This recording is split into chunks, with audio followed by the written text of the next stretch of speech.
to the Twin Cities Division.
Welcome to the Twin Cities Division.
Welcome to the Twin Cities Division.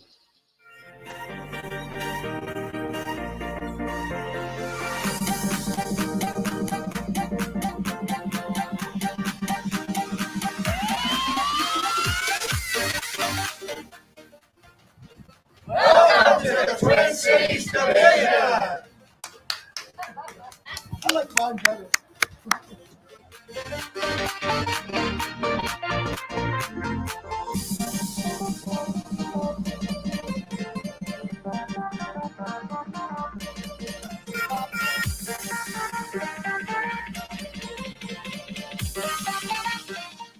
From the historic White Center Depot, welcome to the Twin Cities Division.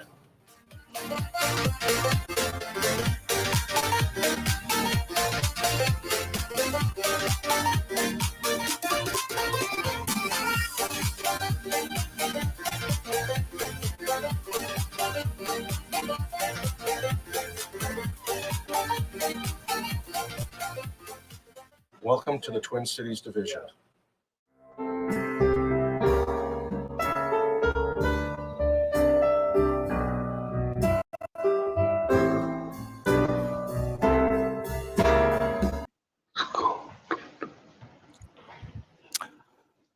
Good evening, Ken. Good evening, sir. And how are you tonight? I am well. How are you? I'm enjoying this weather. This Minnesota winter, it's going to spoil me. It is. It's April. I think It the is. trees are going to bud, It is. It is. and I have to But you- mow my lawn but- again. Yep. But you know, it's yeah, mow your lawn. But you know, it's a long way till April events. We still have a whole bunch of stuff going on in the division between We now and do. April. We So, do. Let's get about that. We have a lot this weekend, right? Yes. This weekend's the operators retreat, and I think that if you have signed up, the assignments went out, and you should have gotten information. If you have not gotten information, somehow it's getting lost in the shuffle, get a hold of us real quick so that you know where to go. But there is a new location.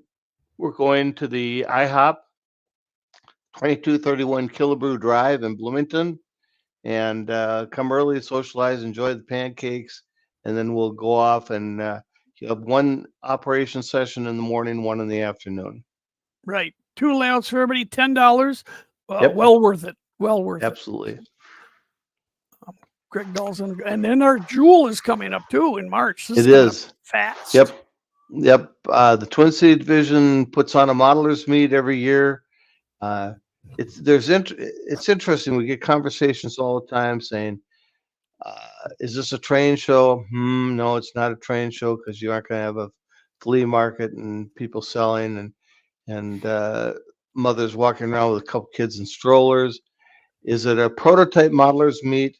You know, it's like a prototype modelers meet, but we don't call it that because if you're freelancing, you're welcome. We Yeah. actually had somebody that was concerned that they have their own private freelance road and they wouldn't be welcome. And we just want to make sure everybody knows that Twin City Division welcomes all modelers. Yes. So- All scales, Yep. all road names, any part of the hobby you're into, if you're building structures, electronics, Yes. DCC, history. Mr. Binish has some wonderful clinics lined up on history Yes. and research. I mean, we have displays of maps, and it's just the best day we have all year. It is. And Friday, if you want to get warmed up, Jim Brown's coming up to the Twin Cities to do slides and videos. So you can do some setup, then you can go in and see some tremendous historical slides. It's going to be just a fun evening. One year we actually had a couple people say, I have a sleeping bag in the car. I'm going to sleep on the floor here. Yeah. And all I did is lock the door and act like I didn't see. Right. They were the first ones to get the donut. So, Yeah, they did. Sawdust City man. Hauler. yeah. Yep. These guys are so far ahead. It's just, they blow my mind. I saw a copy of the full brochure already tonight, and they're going to polish it up just a little bit, and it will be on the website. But all the registration information is there. There will be a new registration form, which includes all the spouse activities that they've added. It's just so many things being added. This is going to be a phenomenal weekend.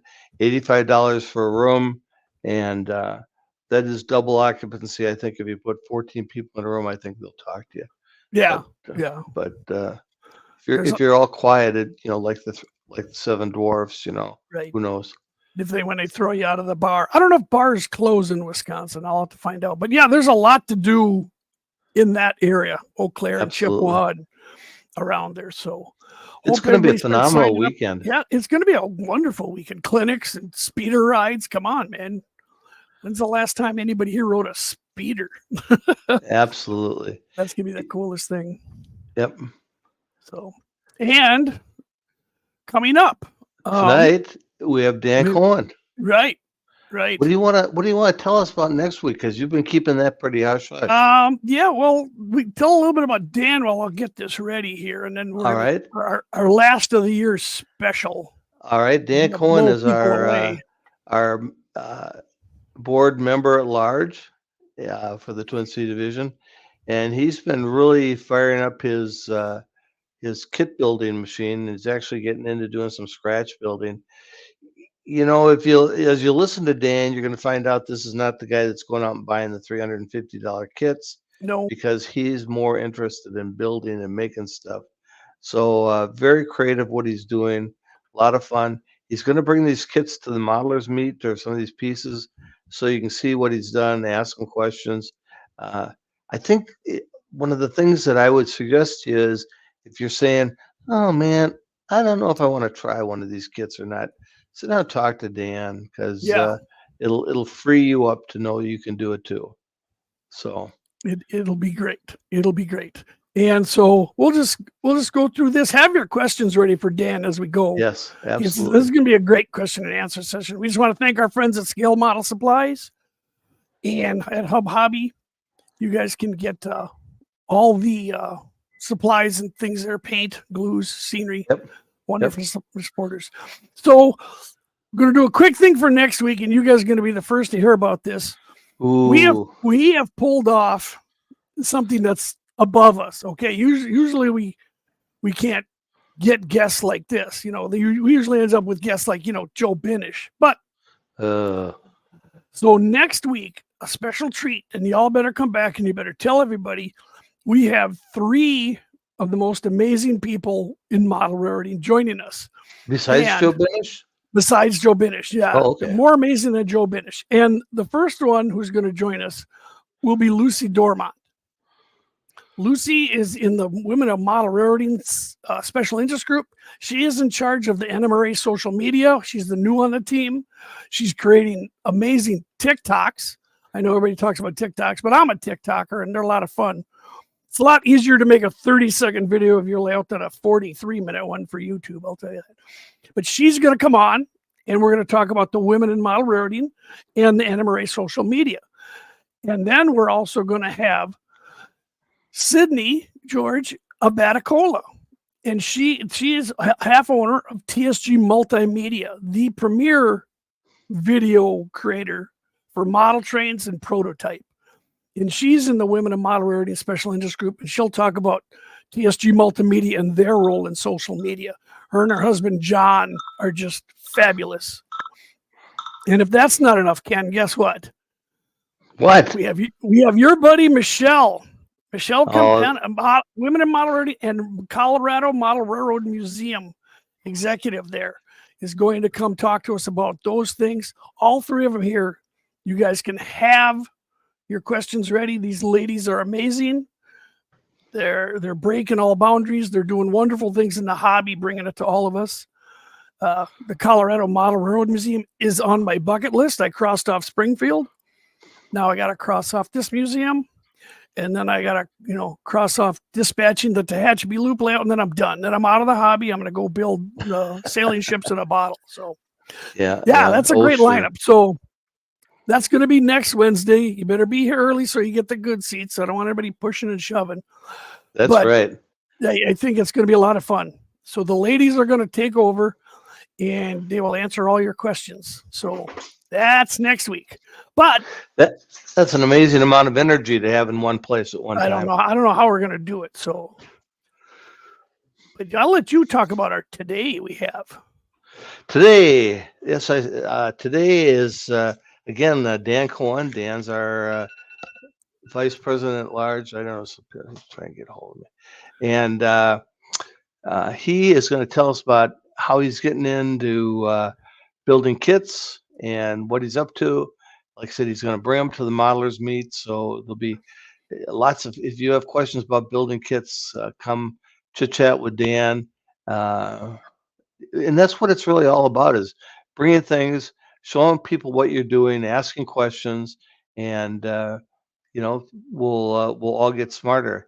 And like Jay said, we'll all get out, I'll make it to the Colorado Model Railroad Museum sometime. Not this fall, but next fall. There have been a 2-day modelers meet like we do. I'm sure they copied it after us. Yes. I'm sure. Michelle will talk about that. I think it's a Rocky Mountain meet or something. Yep. But she liked how we do it without calling it a prototype modelers meet. So exactly. So I'm planning on going out there. So Greeley is a long 1-day drive. It's not a bad 1-day drive if you got 2-3 people in a big car with you, so you can share the driving, as long as people have good personal hygiene, of course. So we'll leave Joe at home. Poor Joe. Poor Joe. Yeah. So all right, that's now we can let's get Dan out of the green room and see if he'll come up and talk to us. There you go. Hi, Dan. Hi. Just a shout out to the Women Model Railroading SIG. I'm a member of that. They're very welcoming, and I've already learned quite a bit. and it's a different kind of atmosphere than most model railroading atmospheres. So I encourage anybody to check that out. Yes. And I think you brought up a great point. Maybe I left that out, that you don't have to be, a woman to join the Women in Model Railroaders Thing. They're very active. They allow anybody in. They have meetings, and you learn a lot. There's some amazing 3D printing and high tech things going on with that group. I'm just amazed. Really? So There are a couple of MMRs in there, and several of them are working through their AP certificates as well. So Right. they're very knowledgeable. And you think about it, the editor of the NMRA magazines, Cynthia Priest, is in there. Nancy, the owner of Soundtracks, is in there, amongst other ladies we'll talk about. That the ladies take care of a large portion of our hobby, so that's great, Dan. That's great. Hey, Dan, is that a special interest group under the NMRA, or where is that? Yeah, It is. Sure is. Okay. So you can find them in the NMRA website. You can find them on social media. On the interchange. Yeah, or what do they call it now? Is that what they call it? What do they call that?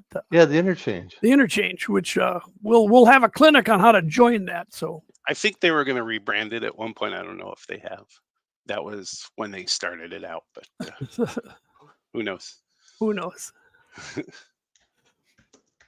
So what do you got for us tonight, Dan? Why don't you go through your slides there? Do we got to bring those up for him, Ken? No, he's going to share from the screen. Yeah, but are you hiding them backstage? There you go. Oh, there you go. Well, So I thought it would be interesting to go through this and talk about Craftsman kits and modeling kits from just the my experiences, and compare it to everybody out there who is here with us. So a lot of this is going to be mostly my mistakes and how I dealt with them and that sort of thing. And hopefully a little bit of an introduction in case people aren't aware of Craftsman kits. First thing I want to do is just throw out some of those Craftsman kit manufacturers out there and ask everybody in the chats what they think Craftsman kits are. And I'll tell you what I think they are. When I started modeling, when I heard about Craftsman kits and the kit courtyards at shows, I thought they were all about wood kits, and that's just what they were, and the plastic kits weren't them, and that sort of thing. And what I came to find out is really Craftsman kits are kits where you have to build or layer everything. And I'll have a picture or two to show you what I mean, where a lot of the plastic kits we talk about, like your Walthers kits and everything, have molded on parts, and you have a wall with windows and it has the sills and everything. But for Craftsman kits, you really have to put everything together, and that's really the difference to me. The one thing I wanted to say is you can make this what you want, and as was introduced earlier, you don't have to spend a lot of money on these kits. I don't have money to spend on them. I get an allowance. And so what I think you need to do up front when you're looking at these kits is to decide on your purpose. Is this going to be in the front of your layout, in the back of your layout? Are you going to bring it to a celebration room? Are you going to try to get an AP certificate with it? Or is it just to fit your layout and just something you want in the background? And that'll help you budget your time and budget for the kit and the tools that you need. The other thing I brought up, because I really want to start a fight in the chats, is reading directions. I read the directions. Okay. I consider myself new to this. I've been doing this for, I don't know, 3 years now. I've been building these kits.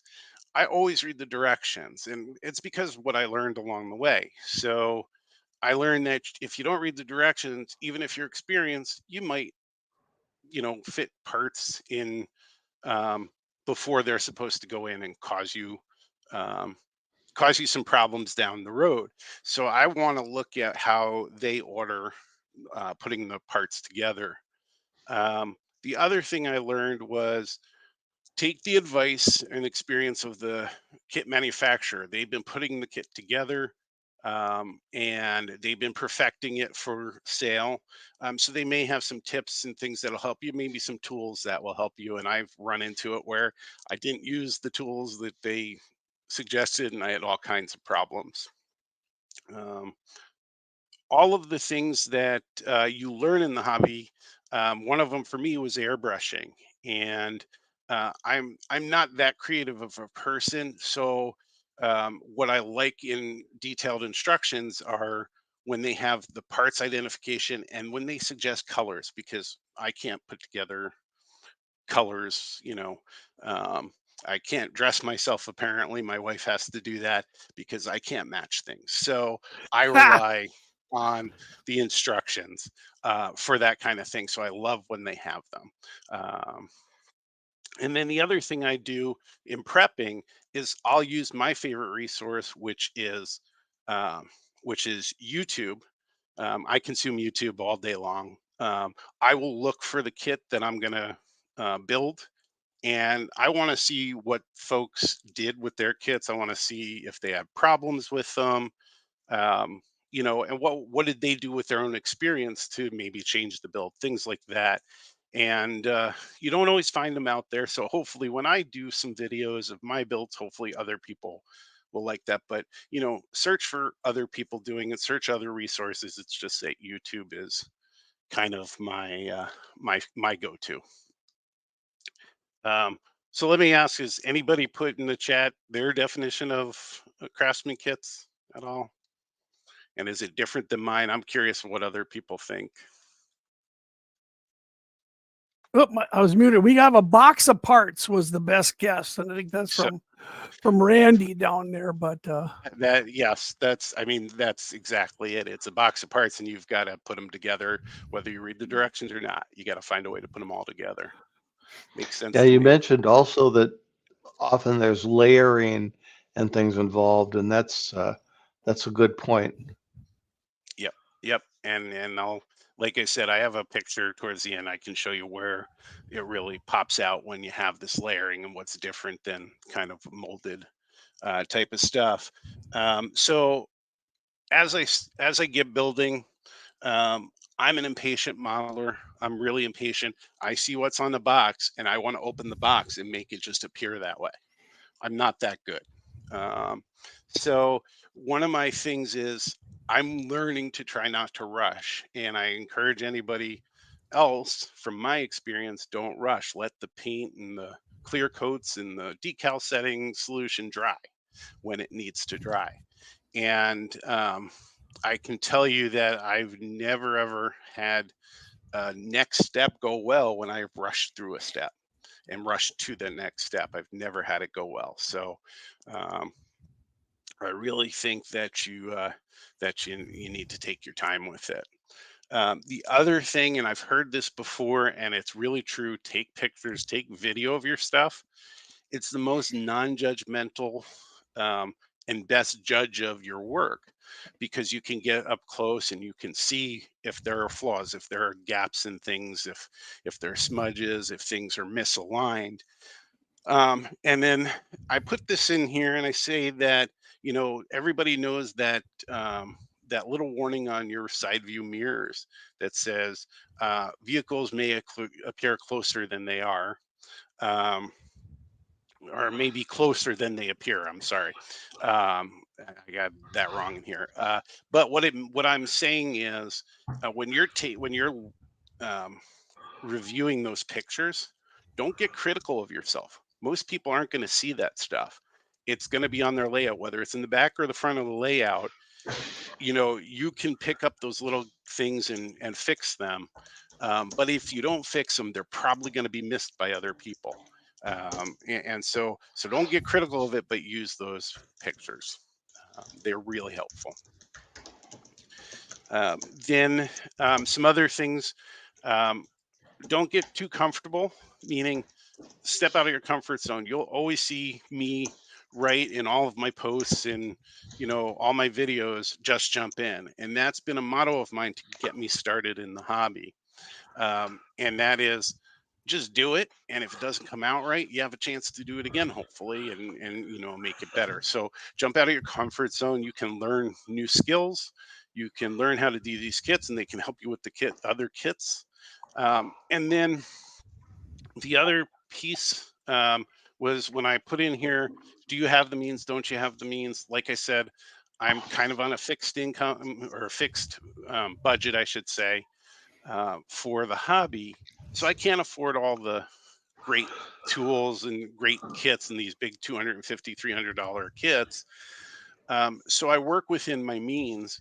I look for alternative tools, for instance, and um, I would love to be in the position to buy two kits, one to really get it started, and then one to and learn from it, and then one to build one that hopefully can be maybe merit worthy, or show as a showpiece kind of thing. So if you have the means, you do that. I don't quite have those means, so I have to buy smaller kits maybe and some of the cheaper tools and try and work my way up to being able to do those things. But work with what you have.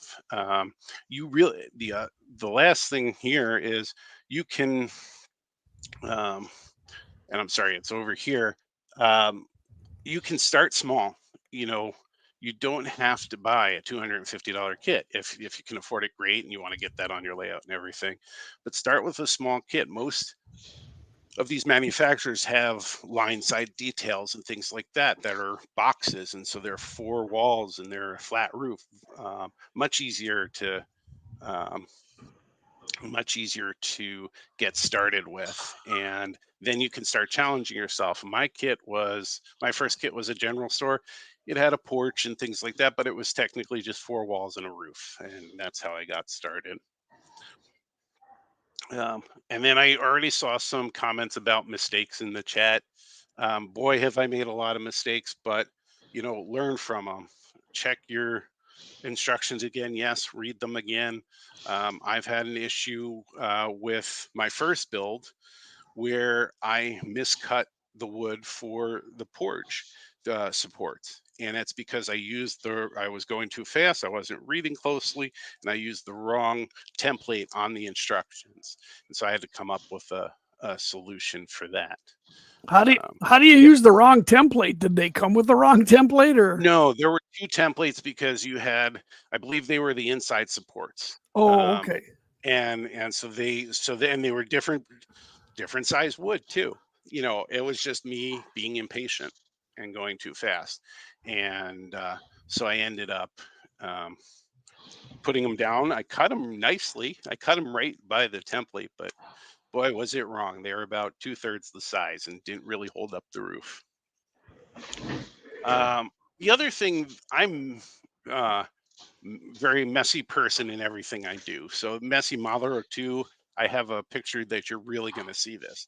Um, but if you're messy, understand that and take steps to not, to try not to be messy. One of those that I try to do, and sometimes I forget, is use gloves so that you're not getting fingerprints all over windows and things like that. And just try and again, be more patient, take your time, and things will come out a lot less messy. If I was going to merit in any of these, I would have to spend most of my time cleaning up my mess, not actually building.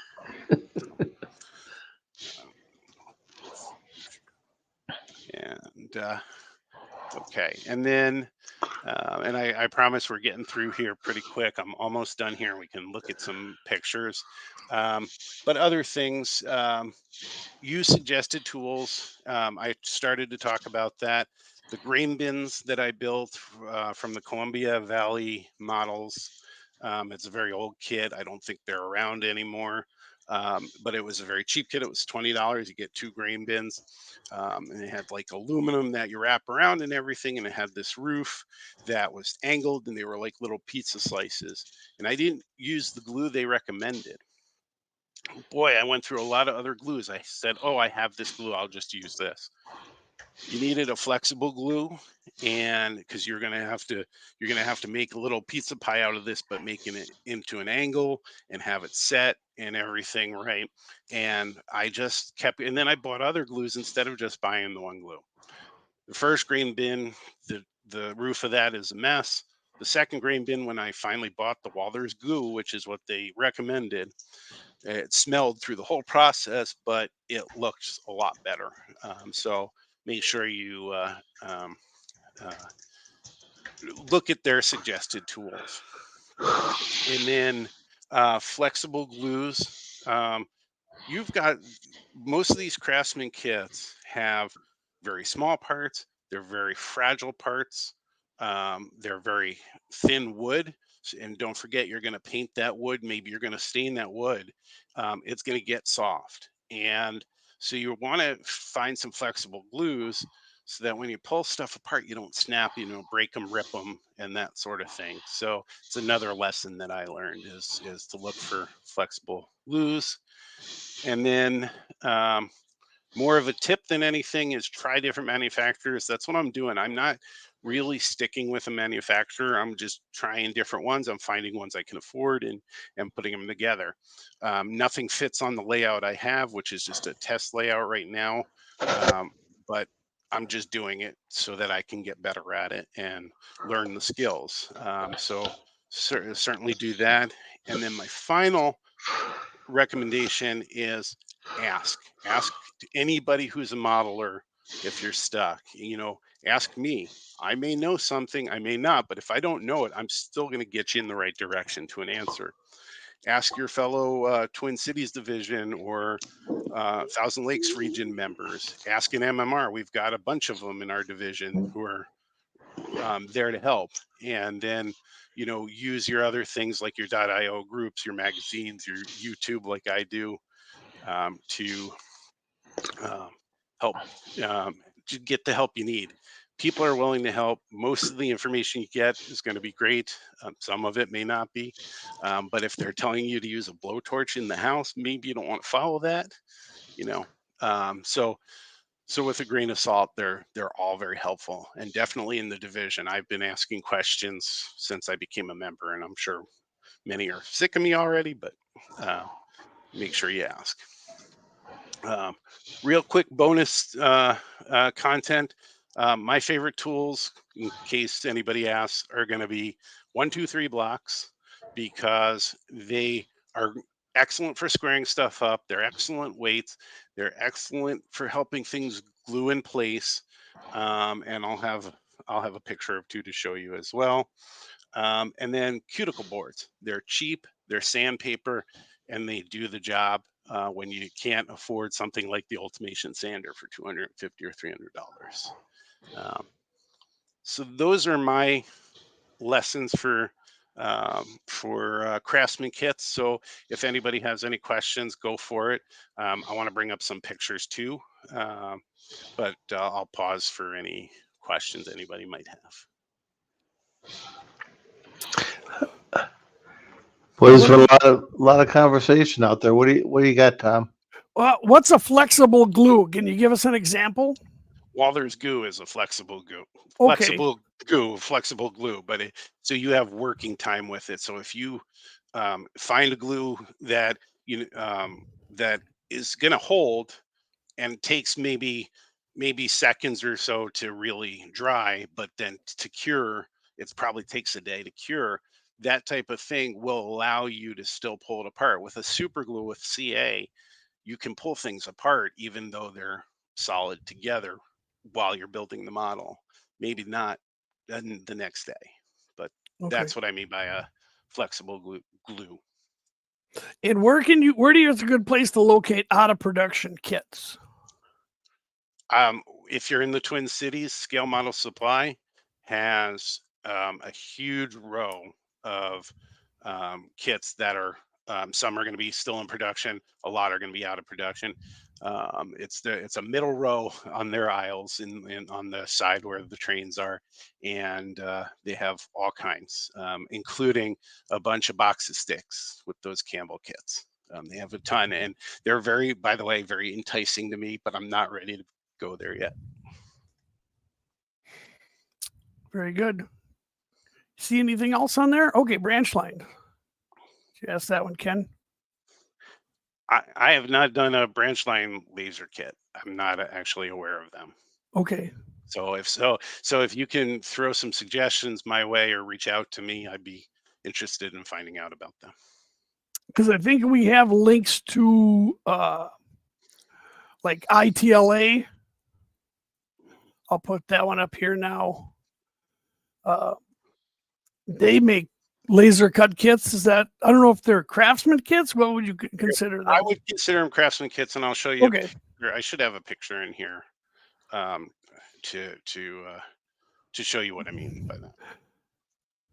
Because I know I've got a couple of best BEST kits coming up, Mhm. and I'll be attacking you with lots of questions. So Ron Kleiss from My Mount Models said he was going to be here tonight. I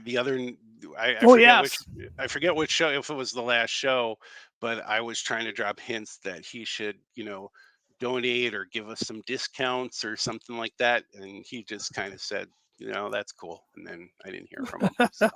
But I would love to do one of his. I'm kind of trying to save money to get into the $80 range with his kits, and I think that's a good start for me with his kits. Right. I met him and his lovely bride at the show. We've been friends online for years, and I finally got to meet him. His kits are phenomenal. I did a video on all his kits. I should play that later, but yeah, I agree. The price that he has is well worth it. Yeah, I think he's got a couple of $20 up to some more. So if you look at his $250, $300 kits, there's about 1 million pieces. There's a reason that it is what it is, and that's the challenge I'd like to get to someday. And I don't know, I'm going to put it out there again. He's a Jersey guy like me. Maybe we can make a connection there. I don't know. You're a Jersey guy? Okay. Yeah. Yep. That explains it, Ken. Now we know. Okay. Yeah. Well, we'll keep that in mind for future. Yeah. We'll banish him from a lot of things. So here we have a question on 1, 2, 3 blocks. Can you explain what those are? So those are they're machine-made blocks of steel, probably steel, and they have some that are solid and some that have milled out bolt holes, and they're not made for the hobby per se. But when you use them to square things up, they're phenomenal and they don't move. And so you can put a corner of a building together with them, and I'll show you a picture definitely where I use them, where I kind of surround the taco truck to get all those walls to glue together square. Yeah, machinists use them. They're machinist blocks, and the holes are. There's a lot of reasons for the holes. One of them is they would clamp them on the table and square things up, and then that way they could do repeat. But as you mentioned, Dan, they're really great because you can put them in the corner of something, and then you can put these rare earth magnets on the outside, and it'll really hold that joint square until it sets up. I also put there in the notes the GC Laser, and they do a lot of simpler kits, low cost. And GC Laser is going to be bringing a bunch of their billboard kits to the TLR modelers meet, and we'll be able to sit down and make billboards. And I'm going to bring some billboard graphics, and you can go home with a billboard. So just one more of many reasons to go to the convention. Yep. Yeah, there's going to be so much things there to do that you'll learn. So I'm Wait gonna a minute. my wife for just a second. Wait a minute here. That's her. Oh, this is your wife? Oh, Legos. I like Legos. Legos are awesome, but boy, are they expensive. But you can use Legos to square up your corners. Yeah, I do that for castings. Your wife will probably be so mad because I use them for castings. Yeah, no, well, see, she buys the kits, so we have all the specialty bricks in the kits. I would love to go to the Lego store and just grab some bricks to square things up Yep. because Yeah. Yeah. that would work very well. That's what I People do. did. Yeah. Yeah, she should bring her some of the things that she's built to the convention. Modelers thing. Yeah. Yeah, yeah. So So you're there's a gonna go ahead. there's a mind mount kit, guys. That Yeah. is, it's a limited run. It's $275. If you go to the Mind Mount website, the link I posted up there, he had this at the show, and this picture does not do it justice. No. And what Ron Kleiss does, he captures the character, not the cartoon. Mhm. And I can't imagine the parts in that, but I would just enjoy building that. Yes. But it'd take me 5 years. So And the way, as messy as I am, mine would never look like that. I don't think I'd ever be able to make a show worthy model. I'd ask you to stand, 50, 60 feet back to look at my models. So, yep, exactly. Yeah. So you got some pictures to show us now, Dan? I do.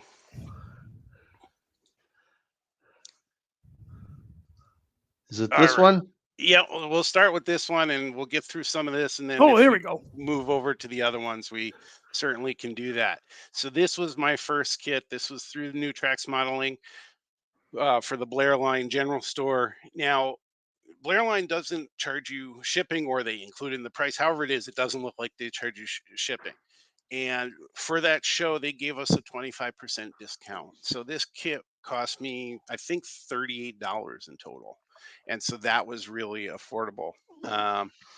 And so uh, the thing that I want to point out, the wood the wood poles that I cut too short, I had to come up with something. And so I had the styrene and I had some Woodland Scenics stuff to put in it to make it look pretty. Because what I noticed on more modern stuff anyway was that almost all support poles have some kind of decorative base. And so I came up with that idea. I still couldn't get the sizes right. So you can see it's leaning over because it's not attached to anything at the top. Also to note on there, between the left and right picture, you can see in the right picture, I put lights in there. That was an adventure for me to do that originally. But this was I really enjoyed this build because it wasn't it. Now, some people might say craftsman kits aren't that hard. There's just more pieces, things like that. But when you've never done it before, it's intimidating. And this kit wasn't. And I like the instructions and everything. They help me visually, help me really well. And so I really enjoyed doing the build and following along. Each show, the builder did, a piece of it, and I tried to follow along. And then I think I gave them a lot of YouTube views because I went back to the segments and kept watching them and building and watching them building. So that one was a lot of fun to start with. And then if I can move this along, here are the grain bins. And this is this is on my layout. My layout is two 2x4 modules where I was just trying to teach myself how to do some operations and things. And so the grain bins that are that's the kit. Where are the two grain bins?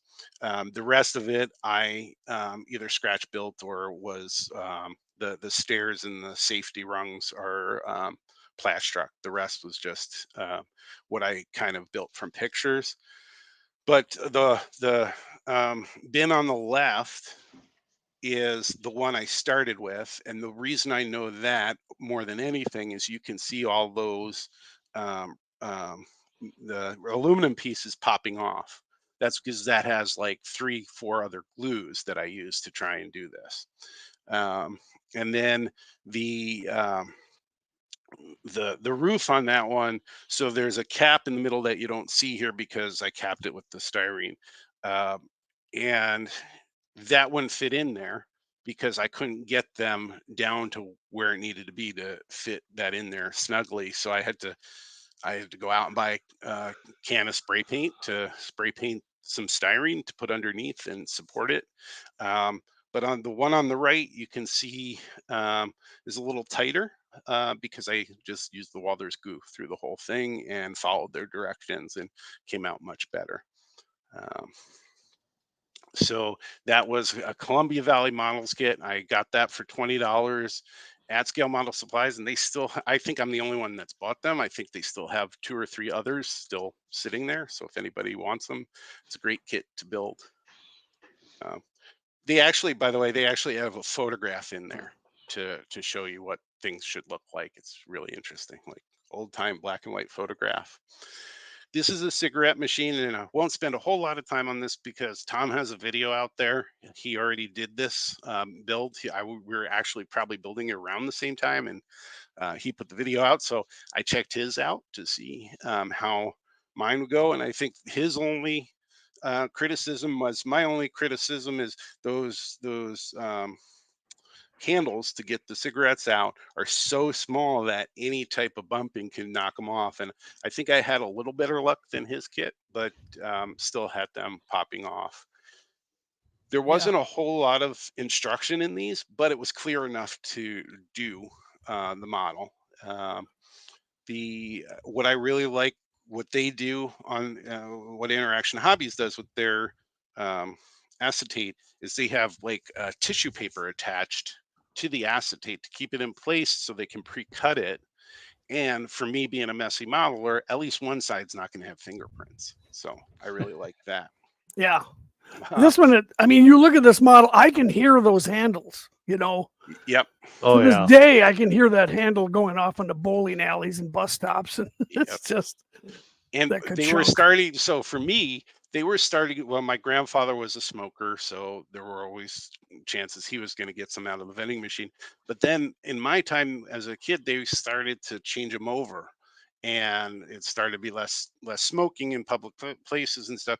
So I remember a few out there that had candy bars in them. So I love pulling on those handles to get those candy bars out. So, oh, let me go back. So look on the left hand picture, you see the metal, the outside metal there. There's nothing to it really. It has some etching to it, but there's not really a whole lot to it. If you look over in the picture on the right, I use some panel liner to get in the grooves there and give it some life. And there's like where you put coins in up in the top right. You can't see that without this. So um, I added that in. And then the the final one here I wanted to show you is I want to know if you know which one was the one I completed first out of this because I can't tell. Yeah. Yeah. So here's my gluing abilities, and my shaky hands made the glue go all over the place, even though I was using toothpicks and everything. And I noticed that I don't know what made me notice, but I noticed that it just didn't have any life. It didn't look alive, and it was because and I was like, oh, I have the panel liner. Let me try that. I'm not an expert at it, but if you look at the one on the left, it brings it so much more life and so much more realism to it. And then I didn't. I had there are some pictures of the yard cafe um, that I did that I gave you guys, but I didn't put in here. However, when I built that, I was like, why don't I put this ugly one, this first one, in there? So because it belongs in there because it's an old cafe. So I threw it in there, and you can see it a little bit through the window. Um, so that's what I did with that. And here's the ITLA kit that I did. So this was a square, okay? But for what I needed on my layout or what I was doing on my layout, because these are their parts are interchangeable for all of their kits really. So what I did is I made it a rectangle.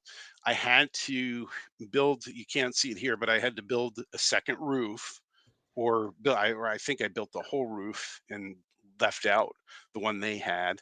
And then if you look closely, you can see tracks through the windows because one side doesn't have anything. And so here's a good example of layers. So all of the trim is layers of wood. Okay, so all of that gray trim, the corners, that above that, over the roof, that's all trim there. And then you have the wall sections, and then everything else are parts. So you've got the door that's a part. You have the stairs that's a part. By the way, you in a lot of Craftsman kits, you have to cut out the um, doors and windows. They may be scored, but you have to pop them out yourself and do those steps. So that's you really have to do everything other than cut the base of the kit out. So this one is a good example. Both pictures on the left and right, you may be able to tell, but the ornate part in the top of the window is actually separate that you have to put in. The sill is separate that you have to put in. On a plastic kit, those are going to be molded on. So this is why I consider this more of a Craftsman kit, because you have all of the parts on there. Then I added a sign, which is really blurry, which you can't really see. All roof details are added in. And then I actually, when I was at Scale Model Supply, I was looking for a fan or air conditioner or something that's actually an engine cab air conditioner that I threw on just to give it some more life. And then on the end, where you're bringing the paper rolls in, I add those bumpers are actually the material from a chair that broke and I don't use anymore. So I cut it up and put those on because I couldn't really come up with a way to have something in there. But that's the ITLA model, and that's a good example of every piece is separate. And how are we doing on time? I got a couple more here. Yep, keep moving. Okay. We'll, Okay. we'll give you the hook. Okay. To just disappear. Okay, so JL Innovations kit. I didn't know that they were a kit maker. I've heard the name, but I didn't really know. This is a biker bar, and it came with, so the front was all molded plastic, and to me, it's still, you still had to build everything else up around it. So this was still a Craftsman kit to me. Um, there I am staining some wood that's going to be used as part of the back of the building, and here I am also painting and weathering the walls. And when I said I'm not really artistic, I really can't do colors, I was really trying to think of different colors and not do what was on the box. Well, these are the colors on the box. I couldn't come up with it. So I let it go. I did it. I'm actually really happy with how I did the walls there and everything. So on the back, where they can bring the kegs and other materials in, they have a stone base there. So I stain that, and then on the bottom right you can see that's where all the wood pieces went that I was staining as well. I did make a mistake where that doorway is. I couldn't figure it out for the longest time. The doorway was right. I didn't mess that up, but the support surrounding it was upside down, and that made it really awkward because I was going to try and jimmy something up and do something weird until I realized it was upside down, and then it fit just fine. There's a picture of one of the 1, 2, 3 blocks in there that I was using at some point to keep things square. When I got the kit, here's all those parts. I was going in and I was marking the parts based on the instructions. The instructions for this one was like paragraphs of stuff, and it had the IDs in them. It wasn't really spray. It was hard to read the instructions, but they all made sense. So I went in and I marked everything so I knew what went where. Um, Speaking of their tips and listening to their tips, they mentioned when you're cutting out windows and doors, tape around the edges, because it's really easy in something this thin, and it's to crack it or to cut too far very easily. And so that was a really good tip. What kind of tape did you use? That is a good tip. So explain that. Where you're just using painter's tape, or That one, I'm trying to look at that. I think I was using masking tape on that one. And so one of the things I learned with the taco truck, and that was in the Facebook posts and everything, is you got to be careful which tape you use. The masking tape worked well. It's a little bit thicker on the outside, I think, than some of the painter's tapes. And for something like that, I would stay away from the Tamiya tapes and just use those for painting. But masking tape worked well for that. Yeah, and because it wasn't going to damage the wood, like some of the others might have. Um, this is when I was fooling around with the Just Plug lighting system just to try it out. So you can see there as I'm getting close to finished with it, I was testing the lighting. I put one of the things, when you get better at this and you have some experience, you can actually see where things may not work well. And so one of the things that didn't work well is there was a gap. So those windows are coming out over that entrance, and there's a gap that they didn't account for because they think you're just going to put a sign in front of that. Well, the light's going to bleed right through that. So I actually put a floor in there um, to reduce the light bleed and everything. Um, but those are things that come with experience. This is another kit where everything was layered. All of those, if you look at the picture on the right, it's really good at the top. All that decorative stuff at the top is just layers of strip wood that they had to go through, and they had a pack of rubber banded strip wood that you had to identify and go through. And then this is my latest build. This is one I've been posting. What I wanted to show you definitely on here for those asking, here's the 1, 2, 3 blocks on the right side. So had to get the base square with the walls, and that's not easy with thin walls and shaky hands. And so this is a place where I really use the 1, 2, 3 blocks to get that squaring up. And another thing, so the picture on the top left, those are, talk about layers. The chassis is 2 of those thin wood layers and 2 thick pieces of wood layers, so 4 layers, and the wheel wells are 5 layers. And so you got to put those together, get them all even. So I always use, this is why I was using the 1, 2, 3 blocks so much. And I have other things to try and square stuff up, but those, without fail, are the best tool for me. If you don't put Tamiya panel line wash on the menu for that, you're missing a great opportunity. So Mhm. some taco sauce. Yes, and so there are parts in here. I don't know that I featured it in here, but there are things I did. I was like, oh, if this doesn't pop out, let me grab the taco sauce, and I did that. So the picture on the right, at the bottom right, there's where the gas tank is essentially. It was just there's an inside piece of wood here that the outer piece sticks to, and it just has a design, and it didn't pop, so I used some to pop that out. Okay, so the middle picture here and the picture on the right, here's where I was really using those 1, 2, 3 blocks and some squares to get these 4 walls together. And use a rubber band to keep them together when the glue is drying. So one of the other tips I have for you is the rubber band's going to try and push everything inward. So what I did is I had some leftover insulation foam that was 1 inch thick. So that was perfect. I didn't have to cut much. And I just stuck that in there to keep the walls apart, and everything else was doing the squaring. So, use what you have and find what you have. The picture on the left, I had to improvise a little bit because the black piece, that outer piece there, is like you have to cut that out and paint it if you want to paint it like I did, and get that glued on and get the acetate behind it.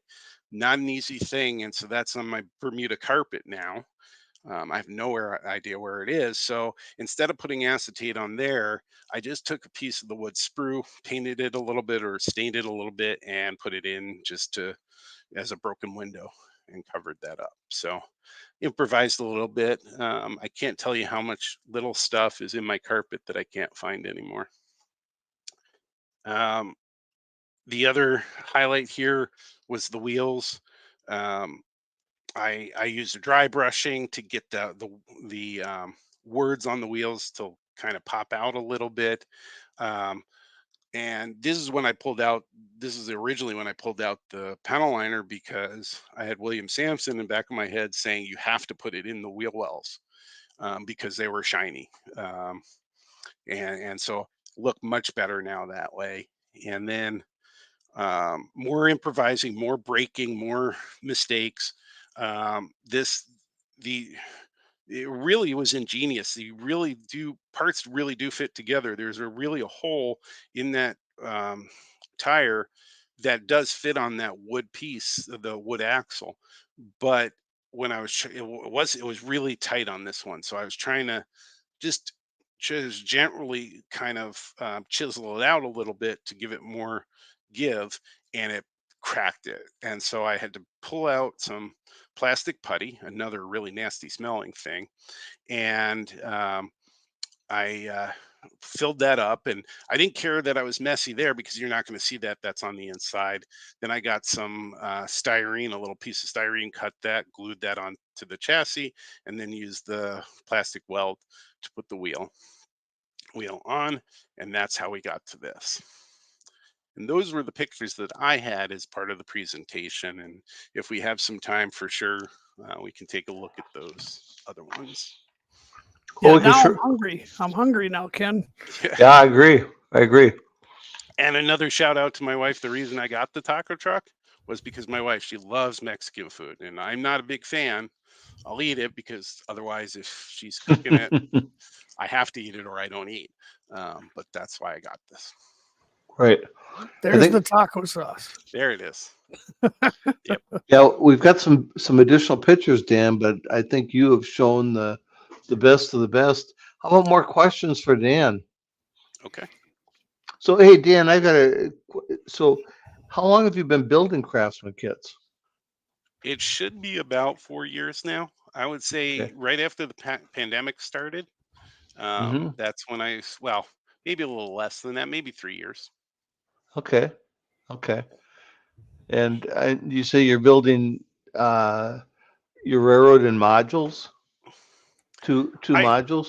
Yeah, so I wanted to teach myself in a pressure-free zone with operations. I see it's irrational, but I see it like sitting down at a blackjack table. If you pick the wrong card, if you ask for a card at the wrong time, the whole table gets mad at you because you're not supposed to pick it at that time. So that's the fright I have with operations, why it's taken me so long to sign up for one of these operations days. So I was trying to teach myself. When I had JMRI working, I was doing switch lists, and I found a layout that had quite a bit of switching, or found a track plan that had quite a bit of switching. So I just built some basically test modules, and there was some space for some of these buildings, so that was helpful too, but not everything that I'm building. Yeah, that's neat. That's neat. Well, let's so the key that I hope a lot of people walk away from is there's a lot of great kits out there, and there are people building them, and so we can get together and learn about them. If you have some kits you particularly like, bring them to the modelers meet, even if they're not done. Show people what the pieces look like. I plan to be bringing. Yeah.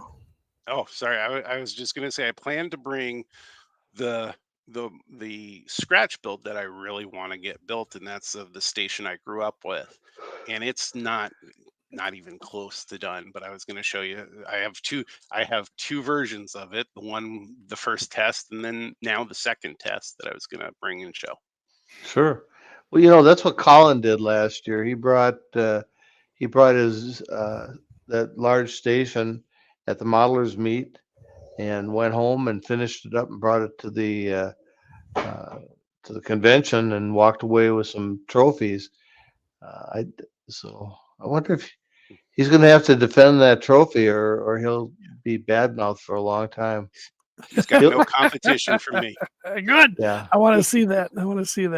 Yeah, we're going to he just has to remember that if he doesn't want to be mentioned in the same sentence as Joe Binish, he's got to be there.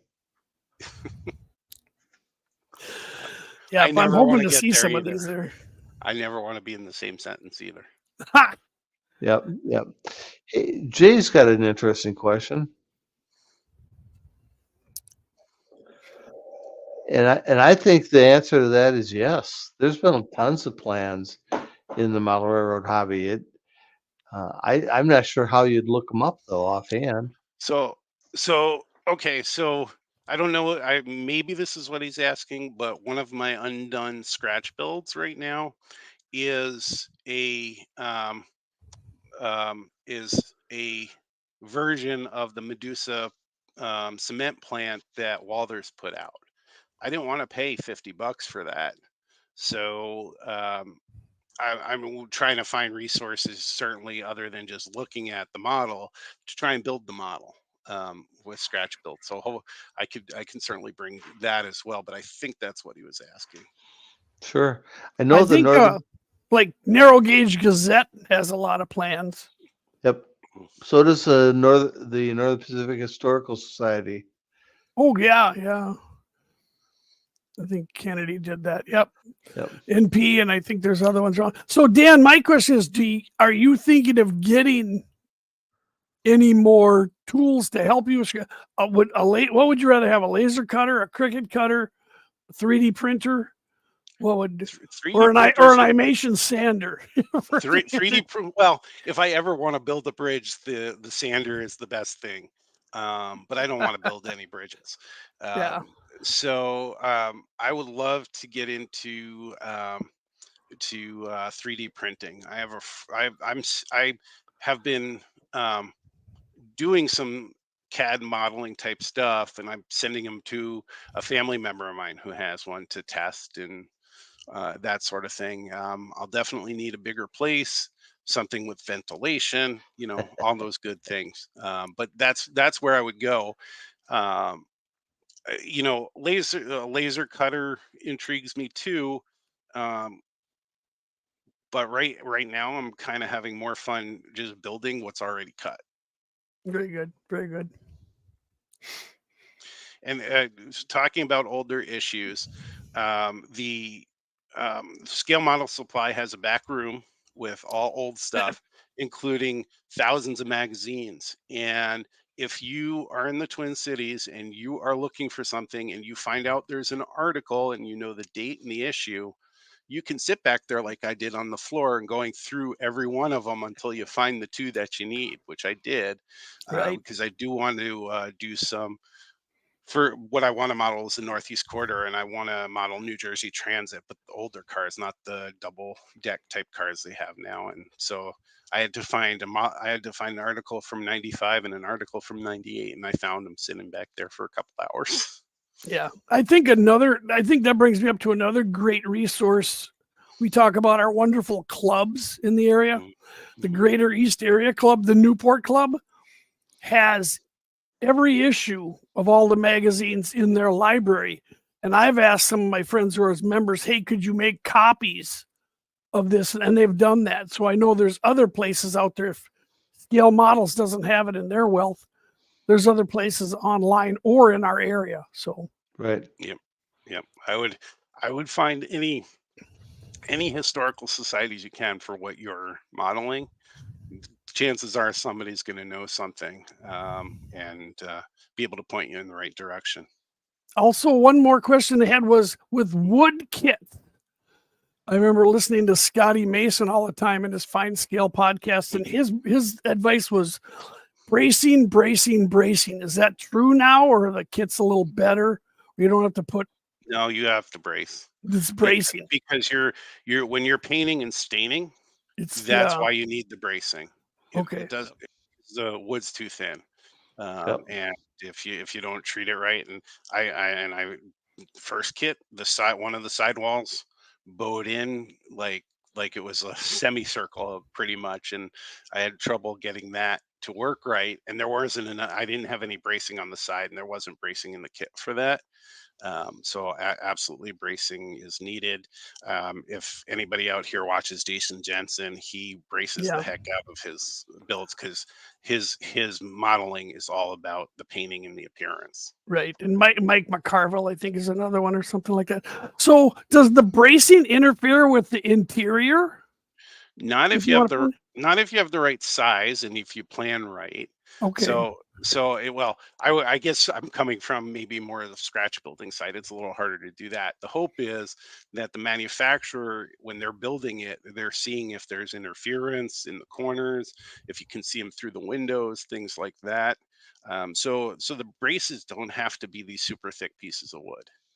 Okay. And you can get them small enough that they'll brace and not interfere. Okay. Interesting. All right. Well, I appreciate your time. Thanks for Thank coming you. on. Very Appreciate it. interesting. Good stuff. Good stuff. So you switch scales and you're from Jersey and you're not modeling the Great Northern. That's pretty good. That's pretty No. good. So No, not modeling the Great Northern. If I was going to do anything, it would have been BNSF because what I got to know out here was traveling to South Dakota to my wife's family, traveled right along with BNSF trains, and so that would be my influence if it was any freight. But I'm a passenger guy, modern passenger. all right. Yep. I put this up simply because of the Star Trek reference. How many nerds in this hobby do we have here? Yeah. Wait, no, I'm not a nerd. Yeah. So, So, all right, everyone. Thank you for watching. Remember, next week the ladies will be here, our last show of the season. So bring your questions that's right. and bring your chat. Tell your friends. We're going to advertise it Saturday. Operators Retreat. Dan, you're running, right? Apparently so. I'm making myself do it. Yep. They've allowed you on 2 different layouts. That's good. Okay. So well, they don't know that yet, but yeah. Then the modelers retreat too. So yep. Mm-hmm. All right, my friends. All right, we're gonna say good night, and we shall see you next Wednesday, everyone. If I don't see you Saturday. Yep. And Dan, you can hang around in the in the back studio here, if you like. Yep. Okay. So stick around. All right. Good night, everyone. Mm-hmm.